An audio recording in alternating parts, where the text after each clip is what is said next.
আসসালামু আলাইকুম বন্ধুরা, বরাবরের মতো আবারও একটি নতুন স্থান দেখাবো বলে চলে এলাম। আমি এখন দাঁড়িয়ে আছি ফরিদপুরের সিএমবি ঘাটের পদ্মার পাড়ে। আমাদের আজকের গন্তব্য ফরিদপুরের পদ্মা নদীর ভেতরে একটি দুর্গম চরাঞ্চল। স্থানীয় লোকজন এটিকে ডিগ্রির চর হিসাবে চেনে। আজকে আমি এই ভিডিওর মাধ্যমে দেখানোর চেষ্টা করব ডিগ্রি চরের সংগ্রামী মানুষের জীবন ও জীবিকা।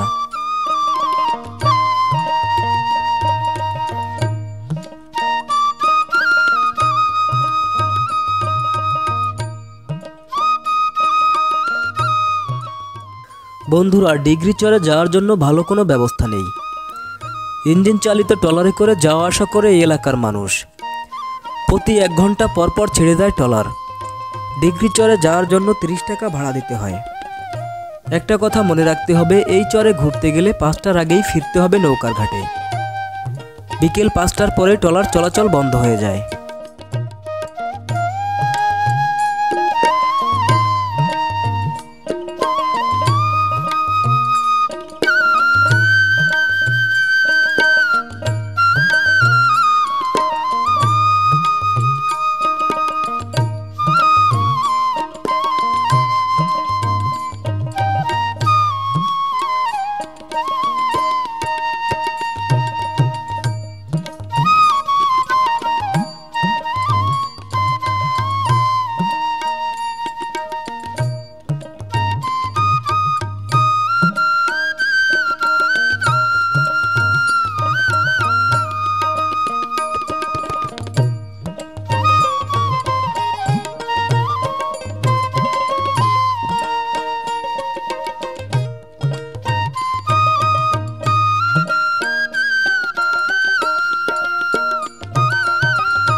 এই ট্রলারে করে সব বয়সের মানুষ, ছোট বড় ছেলে মেয়ে সবাই একসঙ্গেই পার হয়।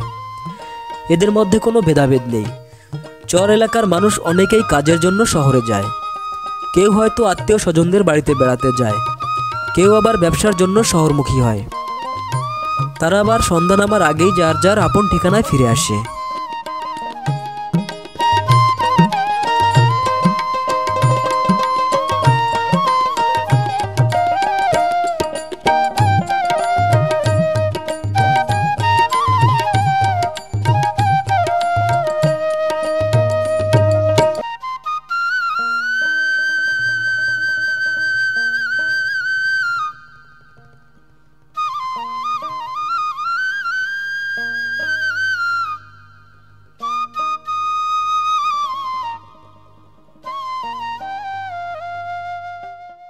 ঠিক 30 মিনিট ট্রলার চলার পরে আমরা পৌঁছে গেলাম চরের ঘাটে।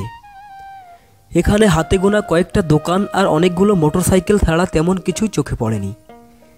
এখানের যে মোটরসাইকেলগুলো দেখা যাচ্ছে, এতে করেই যেতে হয় গ্রামের ভিতরে।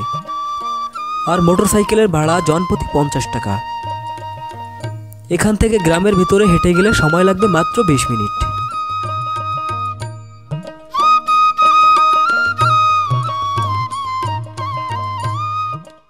এই নদীর ঘাট থেকে একটু সামনে গেলেই চোখে পড়বে শুধু সবুজ আর সবুজ। এই মাঠেই তারা আবাদ করে নানান ধরনের ফসল। যার যতটুকু জমি আছে তাতেই তারা চাষাবাদ করে সোনার ফসল ফলায়। এখন যেহেতু শীতের মৌসুম, তাই এখানে ভুট্টার চাষটা একটু বেশিই হচ্ছে। ভুট্টার পাশাপাশি নানা ধরনের শাকসবজি চাষ হয়। বেগুন, কুমড়া, লাউ, ধনিয়া, সরিষা, মটর আরও অনেক ধরনের শাকসবজি। এখানে এক ভাই ক্ষেত থেকে বেগুন তুলতেছে। এই বেগুনগুলো বস্তায় ভরে দিচ্ছে ছোট ছোট বাচ্চারা। ছোটরাও বসে নেই, তারাও বড়দের সাহায্য করতেছে। এই বেগুনগুলো শহরে নিয়ে বিক্রি করবে যাতে একটু বেশি দাম পাওয়া যায়। দর্শক, এই চরের মানুষের বাড়িঘরগুলো একটু দেখুন। প্রত্যেকটি ঘরই টিনের তৈরি। টিনের তৈরি হলেও ঘরগুলো কিন্তু বাহারি ডিজাইনের সুন্দর নকশা করা। চর এলাকা হলেও এরা এখানে নিজেদের মানিয়ে নিয়েছে।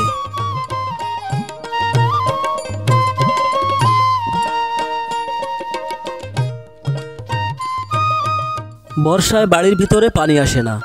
যদি অনেক বড় ধরনের বন্যা হয় তখন তাদের বাড়িতে পানি আসে। তখন তাদের দুঃখ কষ্টের শেষ থাকে না।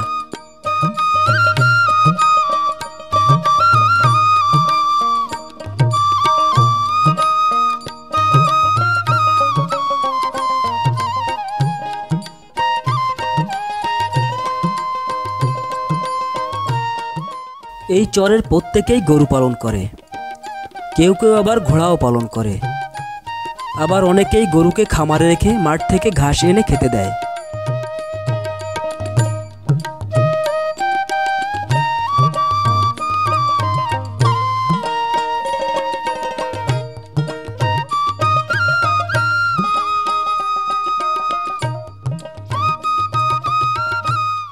এখানে ভারী বোঝা বহন করার জন্য ঘোড়ার গাড়ির প্রচলনটা একটু বেশি। মাঠ থেকে গম, ভুট্টা, ঘাস আনার কাজেও ঘোড়ার গাড়ির ব্যবহার করে থাকে। এমনকি নদীর ঘাট থেকে আমদানি করা বড় বড় তেলের ড্রাম, কাঠসহ ভারী বস্তু আনার কাজেও ঘোড়ার গাড়ির ব্যবহার করে থাকে।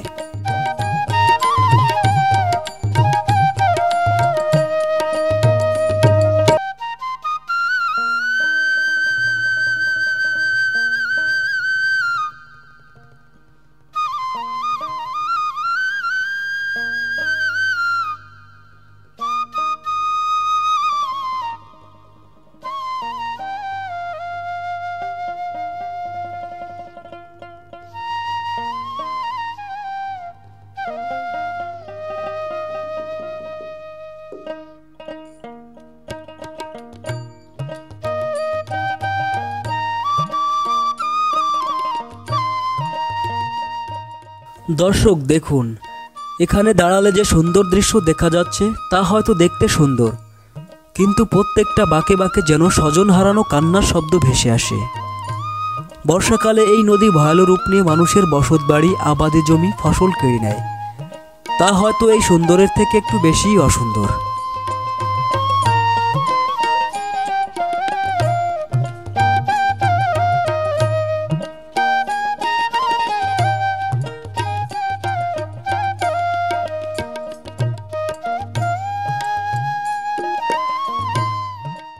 দর্শক দেখুন, ঘোড়ার গাড়িতে তেলের ড্রাম তুলে দিচ্ছে। বালুর ভেতরে গাড়ির চাকা ডেবে গেছে। এর হয়তো অনেক কষ্ট হচ্ছে, কিন্তু বলতে পারছে না। মুখ বুজে সব হজম করে নিচ্ছে। এভাবেই চরের সংগ্রামী মানুষের মতো এরাও সংগ্রাম করে যাচ্ছে জীবনের সাথে।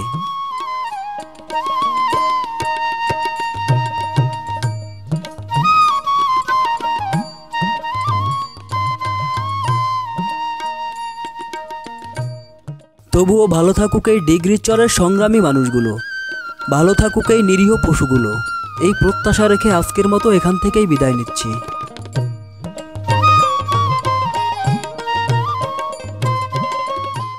বন্ধুরা, আজকের মতো বিদায় নিচ্ছি। আপনাদের সামনে আবারও হাজির হব অন্য কোনো নতুন ভিডিও নিয়ে। ততক্ষণে ভালো থাকুন, সুস্থ থাকুন।